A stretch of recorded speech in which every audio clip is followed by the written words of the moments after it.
As a professional in the spending money and then later complaining about it category, it's not at all surprising when a game releases and it kinda just falls flat in some way, shape, or form. Was our expectations too high, or did the game just genuinely suck? Who knows? More often than not, it's kind of a mix of both. But what is surprising is when a new video game is hyped up to be the next best thing since sliced bread, and it turns out to be better than sliced bread. It breaks records, it shatters expectations, it becomes the internet's new favorite thing to play with for the next 2 weeks. It's everything people wanted. But what's even more surprising than a successful game is a game that broke all the odds on the road to release and celebrate its success by doing nothing.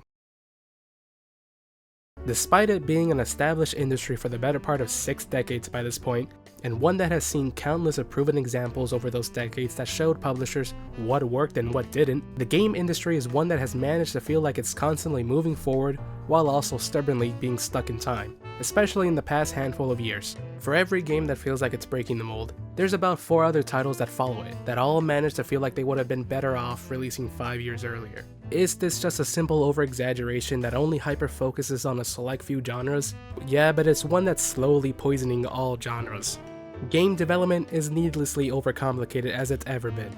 It's kind of a big mess that just endlessly snowballs downhill until release. As technology advances, the idea going into it is that it would only slash development time, leading for even more titles by our favorite developers and publishers. But the reality of it is that as technology advances, the time for game development increases. And with the increase in time of development, it also causes the budget for these titles to increase and balloon in size, rivaling that of most modern-day Hollywood productions.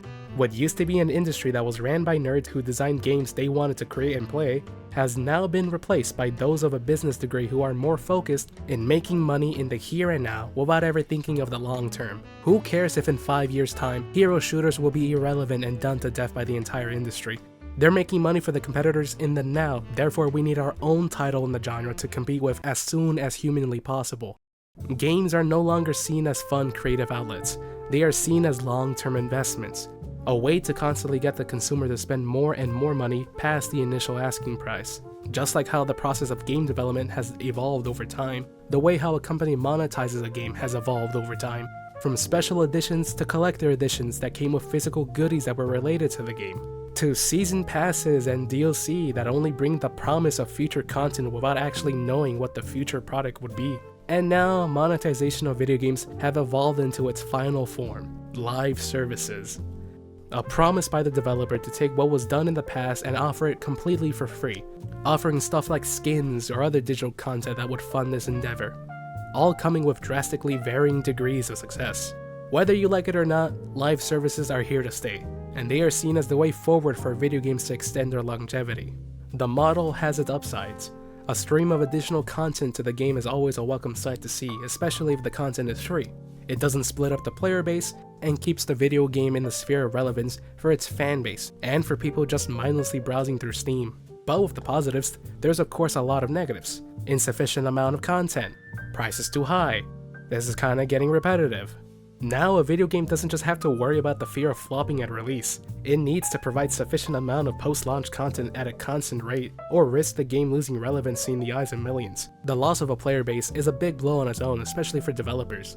But it's a bigger disaster for the higher-ups in the company, as less players just mean less potential sales in the game's item shop. Less microtransaction sales lead to less confidence on the title, and so now the devs are left to continue the live service with even less manpower than before, trying to make more content for a player base who are slowly drifting away as time passes. A brand new life cycle for video games that has been seen and observed countless of times over the past decade. The new form of game development where profits are held up higher than anything else. So with all this information presented to you, let me ask you a question. Say you're in charge of making a brand new video game. A new video game that's supposed to shatter the industry and set a new standard for the genre it resides in. You have countless of examples to pull from to see what brought people on board, as well as seeing what made players stray away. You also have a treasure trove of examples of what to do and what not to do when it comes to the post-launch content of the game from both the series history and other games alike. A well-detailed outline of what to do and what not to do when making a modern video game. So you make the game, and you did your best. It became the biggest in franchise history. It single-handedly bumped your parent company's stock value up.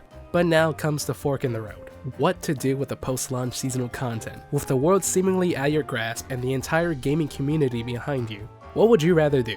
Do you acknowledge the failure of your live service model that has been proven to leave players dissatisfied for 2 games in a row now? Ditch it and prepare a continuous stream of post-launch content that will please the majority of players, showing the greater community that you have in fact learned your lessons from the past and are adapting to a greater gaming world that sees a constant flow of content-filled updates being key to keeping players coming back time after time? Or do you celebrate the massive success by moving everyone over to the next title, hold back some of the launch content and offer it as the game's first season, leave a skeleton crew to handle the game's live service, you slash their resources for some reason, and quickly roll out the bare minimum people come to expect nowadays to your biggest player base to date, where players once again find themselves in the same live service model they have been complaining about since 2018. They chose the second option.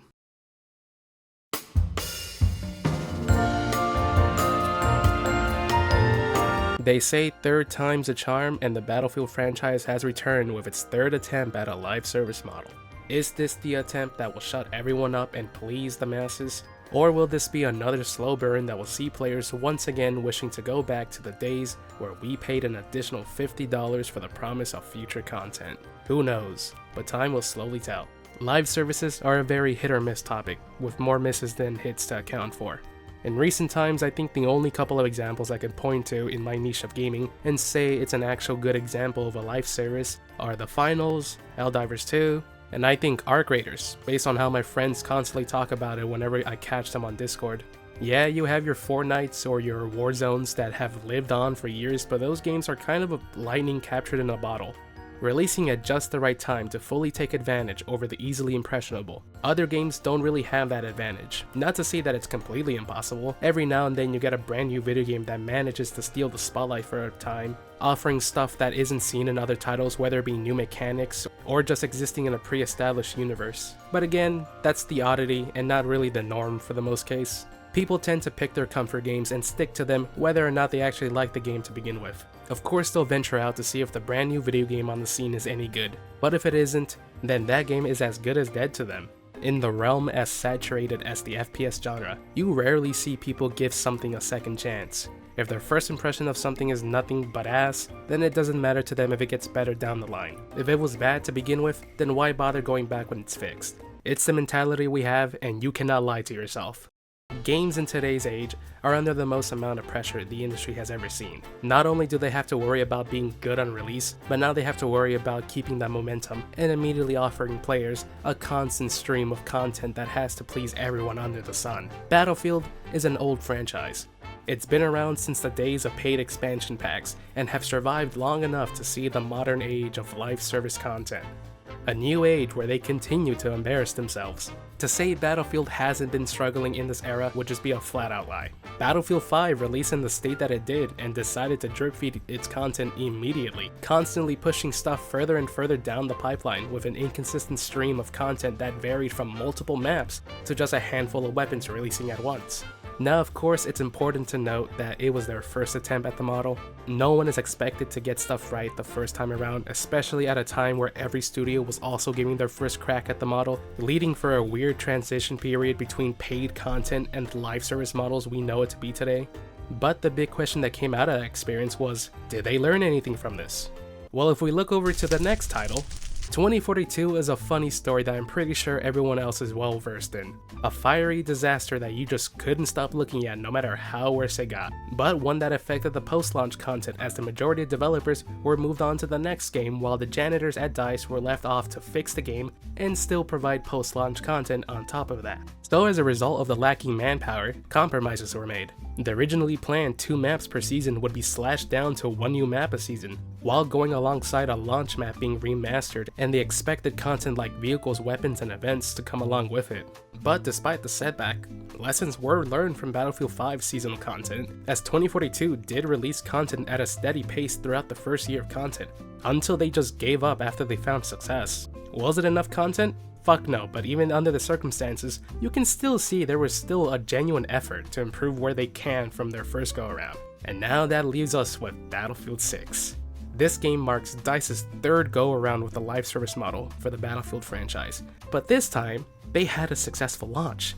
The biggest one in franchise history as a matter of fact, which means that the first year of post-launch content wouldn't be dedicated to fixing what should have worked in the first place. The game also had the biggest development team in franchise history, with 4 total studios behind it, and 1 studio dedicated to doing nothing but level design for multiplayer and the campaign. In the lead up for Battlefield 6, EA's CEO Andrew Wilson went on record to say that he was excited for the next Battlefield to release, and that it was going to have a tremendous live service. Everything lined up perfectly for the game at launch, with the entire world behind the game's back all ready to see where the game will go in the future. And in DICE's goodwill, they actually had content ready to be released as the game's first season a mere 18 days after the launch of the game. A perfect example of taking advantage of a successful release and keep the game in the realm of conversation, with even more content released quickly after. So what exactly did we get? What do you mean that's still not enough? Yeah, I know, to peel the sticker off this video, it's extremely late. I've had difficulties making this video, and what can I say? As someone who made content during 2042 seasonal era, I thought it was just going to be more of that, but good this time. But instead, we got DICE redefining the phrase drip feed, as this time every month of the season had something new to experience. And as someone who won't start writing until he gets his hand on everything, whether he talks about it or not, I patiently waited till everything came out, but by then the game's second season was already on the horizon. And as someone who's already behind schedule, I was just waiting till everything was out. But wait a minute, wasn't there a month where literally nothing happened because season 2 got delayed? Yeah, I got sick for a good week or so, okay? Fuck me, I guess. I also fucked up and discovered the Fallout games. Long live the NCR, by the way. It's now 2026, and the immortal snail has seen that my dead corpse still has a pulse. The snail is now holding my entire family hostage, and is now threatening me to read the script. War Thunder. Everyone knows the deal by now. It's a place where you can finally experience your all-out warfare dreams on big expansive maps. Take command of over 2,500 vehicles from 10 countries, spanning decades of mechanized warfare, from tanks on the ground to the planes in the sky and ships in the sea, and those poor saps on the ground that I think were available that one time. Available on all consoles, both past and present, that can happily fit on your desk, while also being available from the comfort of your own bed via iOS, Android, and your Steam Deck. But if you always get tired of the gameplay, there are several different ways that you can enjoy the game on your own time. You can go outside for a walk while still enduring the endless grind on your phone for the entire world to see. You can annoy the developers about putting the game on the Switch too. You can paint miniatures while using the assets in-game as reference material. You can end up in heated arguments online against real-world active military personnel who will threaten to release classified government documents just to prove you wrong. Why does this keep happening? Act now and get yourself some limited time goodies for PC and the console of your choice by using the links in the description and in the pinned comment today. Please do it. Release me from my imprisonment.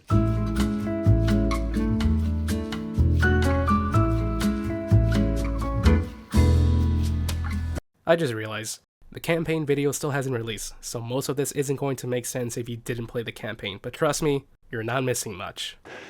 Shit, the intel. Hey, stay back! That's an order! After a devastating loss at Tajikistan, where PAX's HQ was destroyed, and where it was also revealed that Pax Armada was created and funded by the CIA, no, I'm not expanding on that. I think it's funnier if I don't. Sleeper cells are now activated around the world. A new Red Scare looms over the Western Hemisphere. McCarthyism is back, and this time the good guys are prepared. NATO forces are sent to Linden Beach, south of Los Angeles, to keep guard over a new chemical agent hidden away at Fort Linden. A research military base that's just said to have more secrets than fucking Area 51 is only a couple miles away from fictional Huntington Beach. NATO goes door to door in search of PAX sympathizers, harassing locals just like the LAPD, and they fortify the surrounding area in fear of a potential all-out war breaking out. Everything is fine until it isn't. Fort Linden just blows up in broad daylight, and this for some reason causes a snowball effect in the greater Southern California area as sleeper cells are activated throughout the state and chaos begins to ensue, with major battles happening within the Hollywood Hills and Bakersfield's oil fields. Where did the Pax Armada sleeper cells get access to their tanks and helicopters in such a short notice?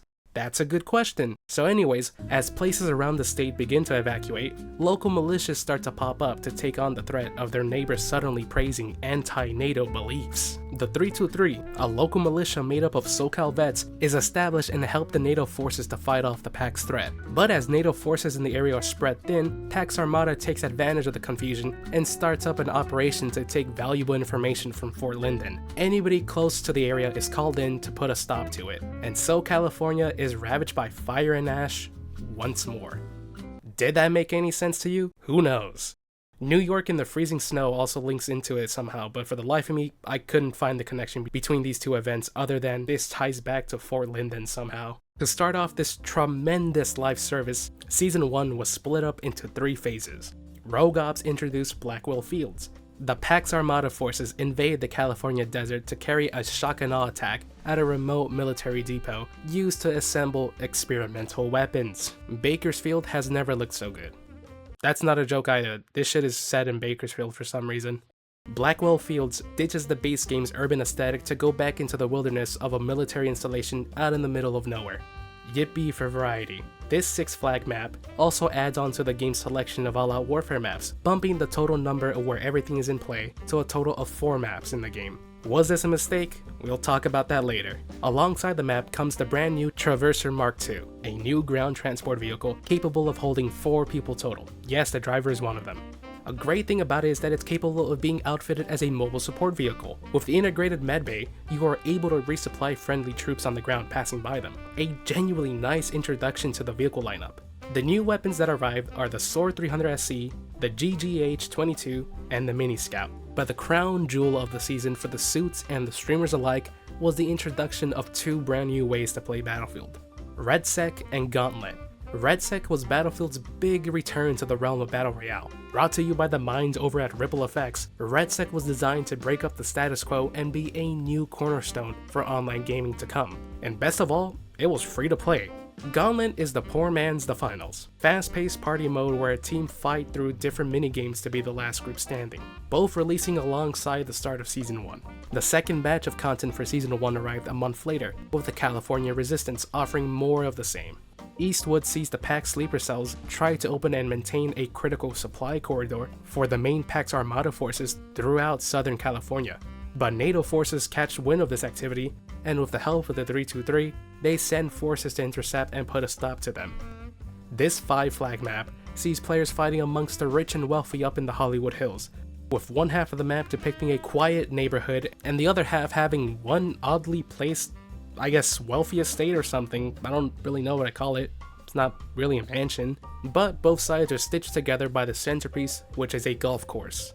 For weapons this time around, we got the DB-12 shotgun, the god gun known as the M537 trait, and we also see the return of battle pickups to the franchise with the minigun and the Remorse Mark II. It's not a live service without a battle pass, and this game was eager to give one to us off the bat. But alongside the cosmetics came 2 new sub-factions joining the fight. The Pax Armada C...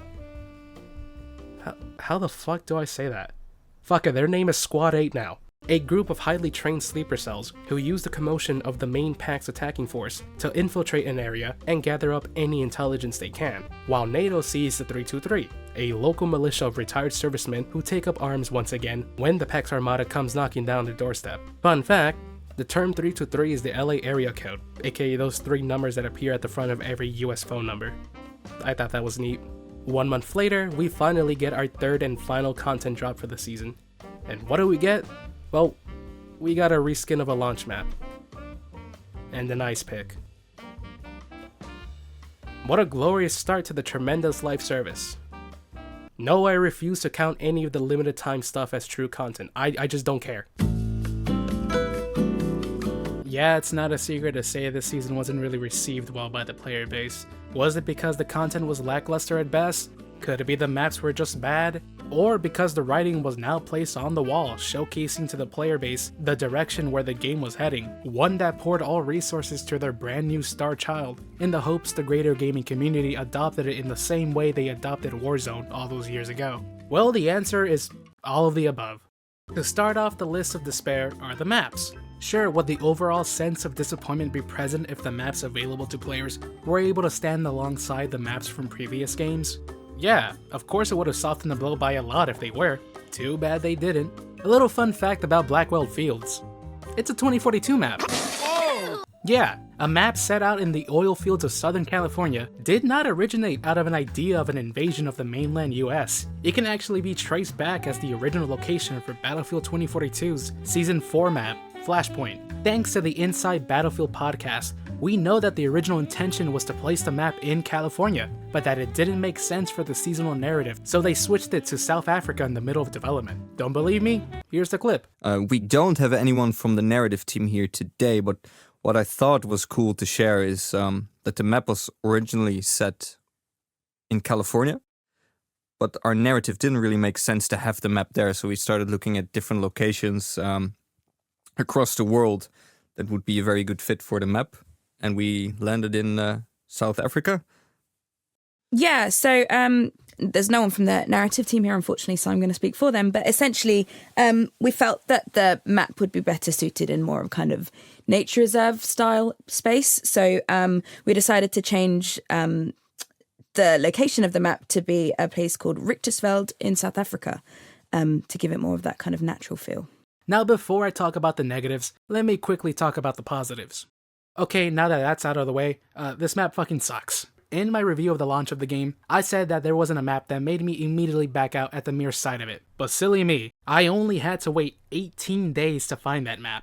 If I were to describe Blackwell Fields, it'd be that of a short hallway, and its biggest negative being the fact that you can use aircraft on it. Because of its short hallway feel, the map funnels players into predetermined routes to get to each objective. Paths that you think you could use to get around chokeholds are weirdly out of bounds, and so because of this, gameplay gets really repetitive and boring. Players' positionings and vehicle movements become predictable and easy targets to deal with. Whoever controls the middle of the map pretty much wins the match, if they're able to hold on to 2 of the 3 points. The map is an all-out warfare map, which means it has access to aircraft like jets and helicopters, but their glass cannon feel really comes to shine here. Because of this map's hallway feel, strafe runs are as deadly as ever, since the vehicles don't have any time to move into better positions. But as a result of the small map feel, the range of engagement for the aircraft lead to them getting swatted out of the sky very quickly by the dedicated team of anti-air players sitting back at both spawns. Yeah, the map has mountains that theoretically should help you hide, but trust me buddy, if you're getting locked onto, it's definitely not just one guy who's got you in their crosshairs. Hey, let's play a quick game. Let's see how long it'll take me, and I'm already getting locked onto. Now, just like the rest of the map pool list, it could be improved by simply extending the map outwards, letting players actually move around instead of being funneled into specific directions. But in all honesty, the biggest thing that hurts this map is its vehicle selection. If this map had main battle tanks, transport helicopters, and the new transporter, I feel like that would have been the best selection of vehicles to let players play around with while keeping the map size the same. Hell, it would have given the new vehicle the spotlight that it kind of needs right now, knowing that it only appears on these 2 maps. But sadly, it doesn't have that vehicle selection, and the map will still stay the same size. So for the time being, the map will be remembered as a horrible first step in the game's live service. Eastwood continues to leave me in a state of confusion. Do I have fun with it? Do I like my time with the map? Yeah, to both of these questions, but the layout has always left me puzzled. So the NATO side of things let players to play in a wealthy neighborhood with several 2-story houses that are fully accessible, back alleys, pools, tennis courts, and several roads that all lead back towards the middle of the map. But the pack side of things get 1 house on the right, and a garage to the left in the middle of an open field. I don't know why it bothers me so much that this map feels so lopsided. It feels like 2 maps at different stages of early development that was stitched together at the last second using assets from the BR to bring it all together, regardless if it logically made sense or not. Do I need this map to be perfectly symmetrical? No, I don't really, but why is it that the NATO side of things not only get a dense neighborhood, but they also get a hill that separates that side to the center, while packs do their best impression of a baby sea turtle on their way to the ocean? Now admittedly, the map falling flat is due to my own imagination running wild before release. The concept art made it look like a much bigger map with a bigger emphasis on the houses of the Hollywood Hills, with a main road being the site of an ongoing battle with tall palm trees lining up the road. And we do somewhat get that here, but it's just one side of the map. My enjoyment really does come from this half of the map. In comparison to Blackwell Fields, this map was crafted by the gods. But on its own, can you really say you enjoyed a map when you only really ended up enjoying half of it, you know? If we bring back the map tier list for this game, I feel like these 2 should belong here.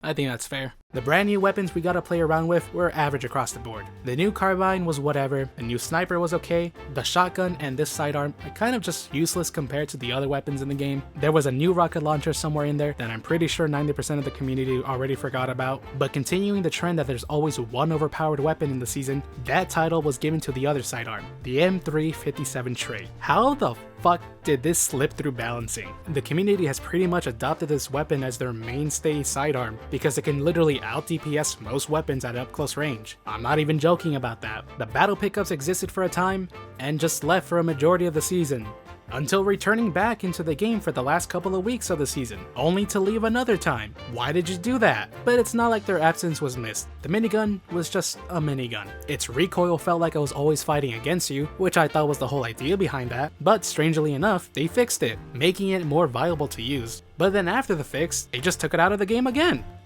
Why? The Rorsch Mark II is, well, the Rorsch Mark II. That's all I really have to say about it.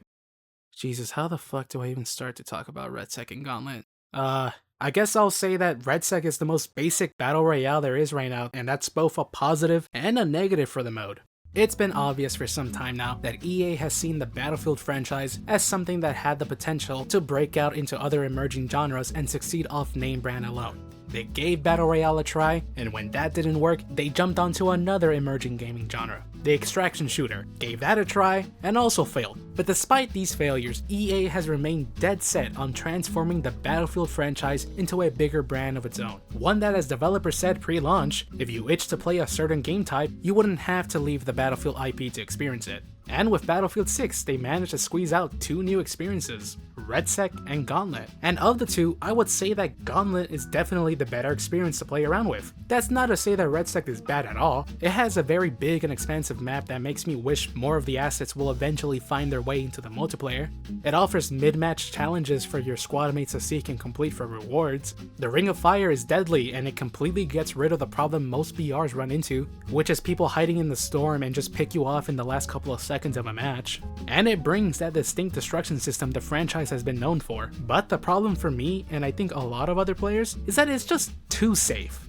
There's no real replayability to the mode. They created a very cookie-cutter straightforward BR, and they produced one that was pretty well. But it comes into a problem where if you want to stand out, it needs to have a gimmick or a pull for players to come back. One that this experience sadly doesn't have. Sure, it has vehicles. Sure, it has a destruction, but that wow factor really wears off by your third match. It really does feel like they released something that would have popped off astronomically well if it was released 5 years ago with the launch of 2042. But they didn't, and it just feels like they missed their window. But EA refuses to accept that as reality. Gauntlet, on the other hand, is a lot more fun.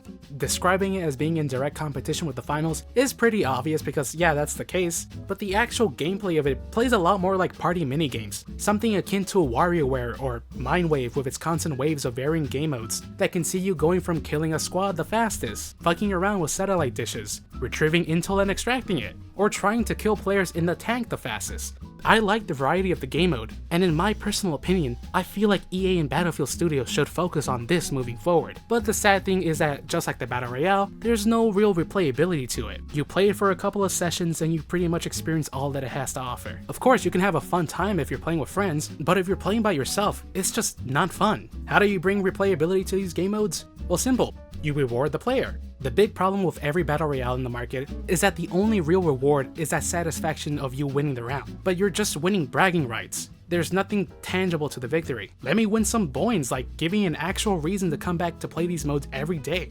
Forcing the player to play these modes at least once a week through the Battle Pass challenges was not going to bring players back the way you thought they were going to. As a matter of fact, forcing the player's hand just made players to avoid the modes overall. Congratulations, DICE, you played yourself. And to push this narrative even further, I feel like that's what managed to diss in more players as the season progressed. The game gradually feels like a slog to play. Players began to feel like this game was just another job, and that's not the feeling you want players to feel. But with the game feeling really casual to play, the game having some bugs and issues that weren't being addressed, people with nothing to lose decided to go for mastery rewards. And it was there where players met their final blow, where they realized that Battle Battlefield 6 and fun don't really belong in the same sentence. Here's something funny I want to share. I pretty much play this game once a day, for at least a couple of hours. As of me writing this, I have over 200 hours on the game, 266 to be exact. How many weapons or items in general do you think I have the mastery badge with? None. Fucking zero. I don't have a single weapon that even goes into the platinum rank. There's probably only one with a gold medal. Other than that, there's fucking nothing. Why am I bitching about this? Because the game's progression is dictated by XP and not by the kills you have with the weapon. The season got so boring, I had to find my own fun towards the end by doing these mastery grinds, and I was able to only get the class masteries, but even so, they were bugged to hell. As of me writing this, the engineer one is still bugged for thousands of players. And worst off, since the challenge requires you to heal a friendly vehicle, there's also another bug that caps your healing, and to add insult to injury, none of the healing even counts towards your mastery. Being dipped into a vat of FEV is probably funner than playing this game DICE right now. I can only imagine how the grind feels like for a normal person just going into the game. But what am I complaining about? I had a battle pass and weekly challenges to keep me entertained. What, you want more content, you fucking idiot? Well look, here's a new cosmetic you can buy. Oh, it's in the store for a limited time. Here's a brand new mode to play around with. Oh, it's limited time. Here's a brand new battle pass path to play on. Oh, it's limited time. Here's another brand new battle pass. Oh, it's limited time and the progression is busted if you even tried. Here's a brand new map. Oh, it's a limited time. Here's a brand new sub-faction to the game. Oh, you can only get them with real money, and too bad cause it's also limited time. Hey, guess what, DICE? You know what content locked behind a timer is for new players just coming in? Nothing. They get nothing.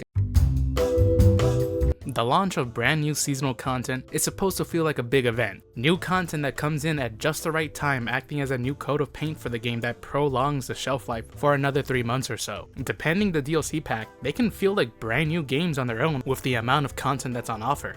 Back in the day, these map packs were paid experiences, which yes, did fracture the player base by a lot, but did in turn work in favor for the devs, as once the new content would drop and be the talk of the town, the fear of missing out on said content started to slowly creep up on those who didn't buy the season pass. And after seeing enough YouTube videos on the new weapons, maps, and modes, they ended up buying it. It was a vicious cycle that worked for its time. But it's not something that has translated well during the live service model. What used to be offered for X amount of dollars is now supposed to be offered for free, which hooray, because it no longer meant that player bases would be split up or that the content would become unplayable once the game turned 5 years old. But now that it's free, a new way to fund the content had to be propped up, which are season passes and cosmetic bundles. A model that has worked tremendously well for free-to-play games but has conflicting reception when it gets shoved down a game that you already had to pay $70 just to play.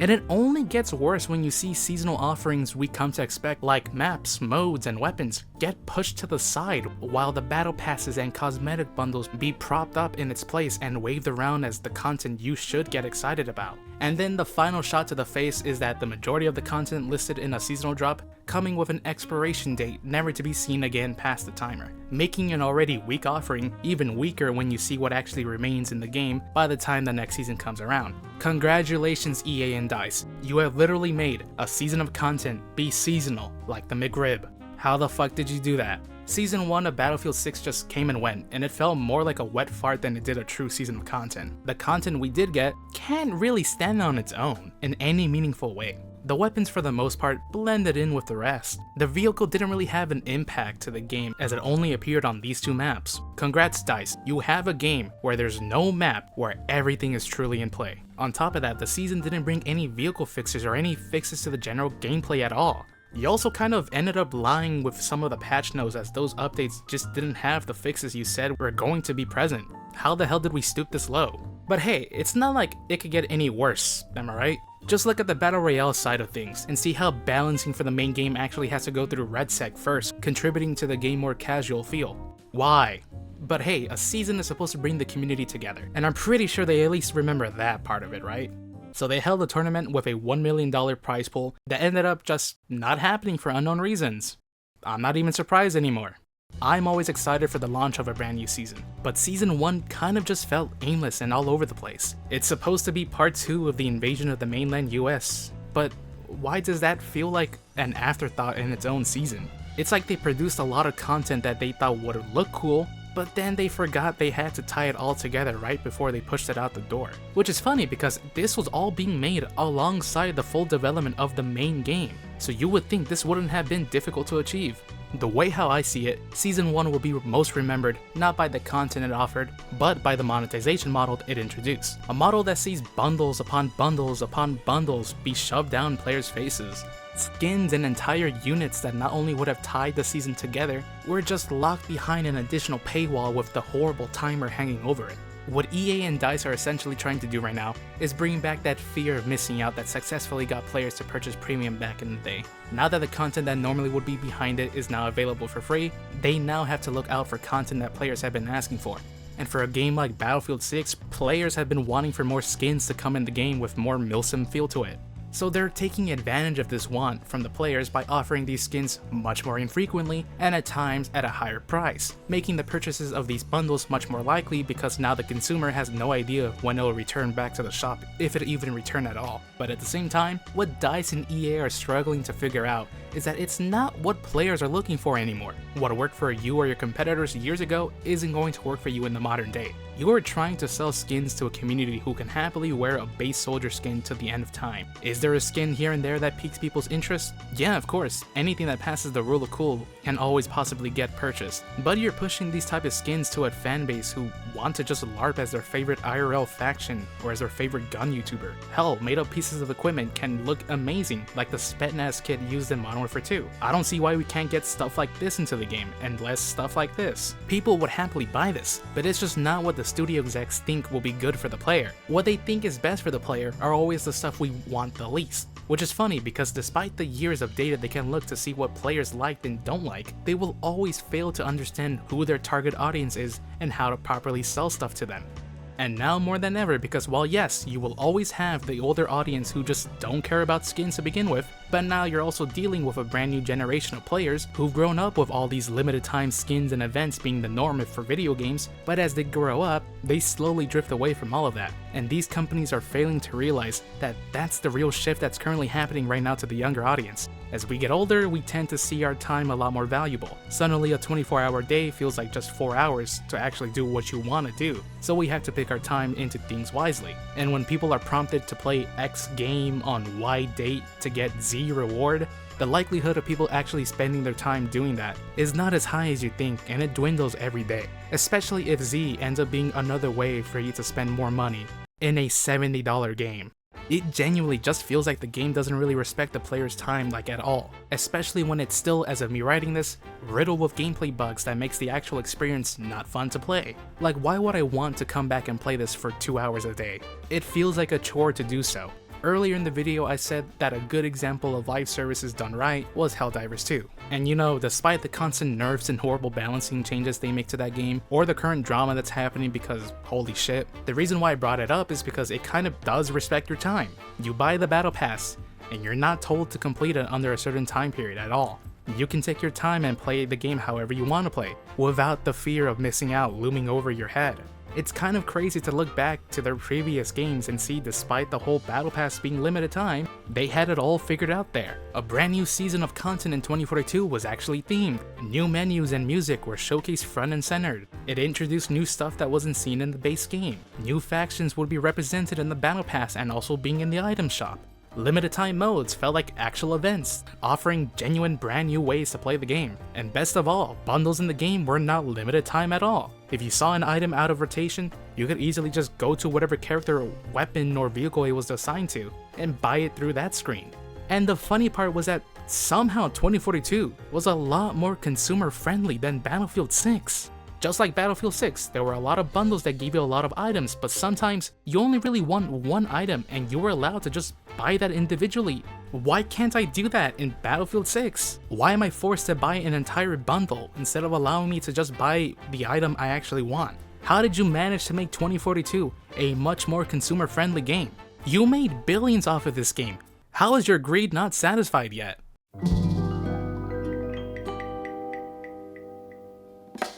Battlefield 6 Season 1 really did live up to its name by being Battlefield 6 Season 1. It really was the McRib of Battlefield. The season felt more frustrating than anything because whether we like it or not, most of the content we saw was already set in stone with barely any leeway to fixing it. The maps falling in line with the rest of the base game's feel and size is simply because these two were being made at the same time as the rest of the maps in the game. So realistically speaking, there was not enough time in the world to actually adjust these maps to accommodate player feedback from launch. Portal really does feel hopeless to play around with, as every update ended up breaking people's creations. You did a good thing by highlighting one experience in the front page, but as cool as that was, you also did end up making that experience have limited XP, so people just playing it for free. The battle pass was really grindy, to the point that towards the end of the season, there were some people claiming that they completed all the battle pass challenges, and they still weren't complete with the pass. And by the last couple of weeks, they were offering tier skips for battle passes at a discounted price to squeeze even more money from the player. The more I played this game, the less and less fun I just genuinely had. It's not fun to play as the infantry in this game. It's not fun to play in a vehicle in this game. It's not fun to fight against the infantry as a vehicle. It's not fun to fight against the vehicles as an infantry player. As of right now, the game is kind of just aimlessly flowing down the river, without any thought to what's about to happen next. Which again, is really sad to be saying this only one season in, but it's not like season 2 is any better really.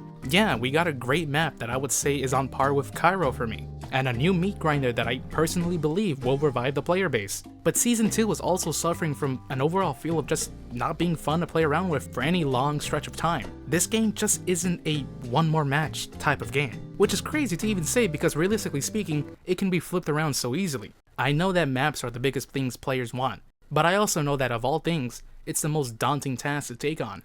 According to DICE devs over the years, the development for a single map can span anything from 4 to 6 months of work. You start off with crazy and fun ideas early on, but then reality sets in and you start to see the limitations to your work and all the compromises you have to do. Constant reiterations to see what works and what doesn't while playtesting. But there's always been a problem I've had with how Battlefield has tackled maps during their seasons, and it especially shined during 2042. Why is it just one map? Each new map during 2042 introduced a new environment, and with it, new assets that are exclusive to the map they're in. And in Battlefield 6, we are running into the same problem where a new seasonal map has so much new stuff that is only seen on that map alone. But my question is, why is the map team so scared of reusing assets? Look back to the past with Battlefield 1, 3, and 4. A lot of those DLC maps reuse assets all the time, and they were able to get so much use out of them. Let's take Battlefield 4 for example. We have Siege of Shanghai, Dawnbreaker, and Pearl Market. Each map on paper are urban maps on the Chinese mainland, reusing a lot of assets, which offer different experiences, and of course we're backdropped by a different time of day. Why can't we have more of that here in Battlefield 6? Eastwood alone could have spawned 3 maps. An entire infantry map that could have been inside of a golf course, covered by towering trees and surrounded by those tall ass fences. Take the NATO side of Eastwood and expand it into a southeast LA suburban neighborhood with intersections that would be perfect for tank battles. Fuck it, design it off of Downey. Let me blow up the oldest McDonald's, DICE. Let me blow up the 405. Hell, just go back to Hardline and take inspirations from those maps and create new ones using Battlefield 6 assets. Trust me, DICE, no one is going to give a shit if the assets are reused, if the maps have different layouts and are set at a different time of day. All it's going to do is provide more content, and your maps won't be hyper-analyzed as they are when there's more than 4 maps to focus on at one time. Of course, the problem is the manpower available to the team. But I don't know, DICE, have you tried just hiring new people? You have access to a generation of players who grew up with your games and are now in the very industry you employ in. Trust me, a lot of people in the field would love to work on the game if it means they can help turn things around. What's the worst that can happen? Originally, if this video uploaded a month ago, this ending part would have just been me ranting that EA has pulled the rug to their players for the second time that month alone, and go on this whole fit where I say that pre-production on Battlefield 7 was already underway. I remember back in 2042 when they kept lying to us saying that everyone on staff was still working on the game, while the game itself still didn't have a scoreboard. Battlefield 6 is kind of in that same state right now, where it still has problems of its own not being addressed while we are led to believe everyone who worked on the game was still on board. And you can't really blame us for believing so because of their lack of communication. But while the pre-production for Battlefield 7 was the expectation, EA somehow managed to subvert those expectations. I just didn't expect them to take a fucking nosedive. So instead of Battlefield 7 being in pre-production, EA went on to go on just lay off a lot of people across every single studio that worked on the game. Just because, I guess. Only the best-selling game in franchise history, by the way. It's kind of funny how not even a successful game can guarantee job security for people now. Like, come on. So now we're in this funny state where the player base feels like they've been rug pulled by the piss poor rollout of content, while the devs are also having a rug pulling subplot of their own, where now they don't even know if they'll have a job the next day. We're really in a weird spot right now for Battlefield 6. Season 1 came and went, and it did allow the team to adjust stuff for Season 2. The map was adjusted using feedback from the previous two. The new vehicle was introduced to the other launch maps. The skins started to feel more grounded, but the game still feels stale after a while. It's not enough content to keep people playing for longer than 2 hours a day. The limited time FOMO is only going to get worse, with Season 2 introducing the fan favorite mode Operations for a limited time. That's gotta be the most EA decision I have ever heard. With every update and hotfix, the game is getting better. But why is it that we're back to square one? Why are we back to having another slow life service that sees the game being in a place where people can actually recommend it a whole year later after release? Why are we back here? You would think after reevaluating their live service model, they would see what players come to expect and have several maps lined up to keep players entertained. You would think they would look back to their old expansion pass models for content drop inspirations. You would think that vehicles would have been fixed 6 months after release of the game. You would think EA would pour in even more resources into the game if they truly wanted to compete with the likes of Fortnite and Warzone. But sadly, this isn't the case. We have yet another example of a game not meeting internal expectations, whether it be player counts or by additional skin revenue, and rather than fixing the game and giving players an incentive to come back, EA has chosen the childish route and slashed the teams to recuperate the costs and make that annual report look a lot better to the shareholders. It's disgusting. Why don't these publishers ever learn that you don't get a Fortnite or a Warzone overnight? Even those game successes took multiple months to even years to acquire, judging how you look at it. It's not like their successes are easily researchable alongside a treasure trove of 6 decades worth of other examples that prove what worked and what didn't. It's just sad. Battlefield 6 is just not fun right now, and that's me saying this on March 15th. In just one season, you managed to lose 90% of your player base. You made 2042's gameplay and vehicle play look better in comparison, while also making that game 100% more consumer friendly. And you have lost the trust of everyone who gave this game a try. I genuinely can't recommend this game at its full asking price right now. The game is perfect if you manage to get it for $30 or even $40, or if you never heard the game franchise Battlefield ever before. But I can't look at you with a straight face and say, yeah, this game is great for $70 6 months after release. Kinda funny how looking back, I personally think the infantry combat in the game felt the best during the first couple of alpha tests I got to play. It had better gunplay and movement. But since people complain so much about everything, we are now left with a game that is designed to let everyone feel like a winner with no room to improve on anything at all. You pick up something and suddenly you're the best at it. That type of balancing gets boring and repetitive really fast. It's kind of funny whenever you suggest a game should have a little bit more skill to pick up and play around with, you become the internet's laughingstock for suggesting such a thing. But this game desperately needs some of it right now.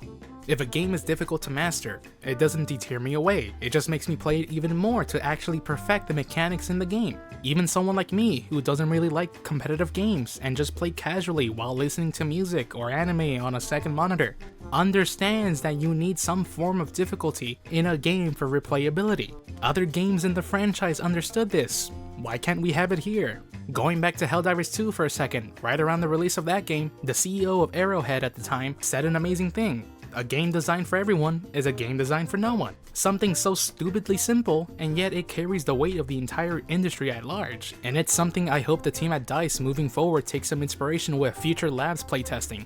It's okay to design something with a learning curve. It's okay if you don't please everyone at once with one sole thing. It's okay to admit you're just wrong sometimes. And it's okay to make a game that won't appeal to everyone. And I hope that moving forward, Battlefield 6 continues to get better and become the game we all thought it was going to be from the very start. So that marks the end of Battlefield 6, Season of the McRib, a game where I just don't see myself supporting them any further.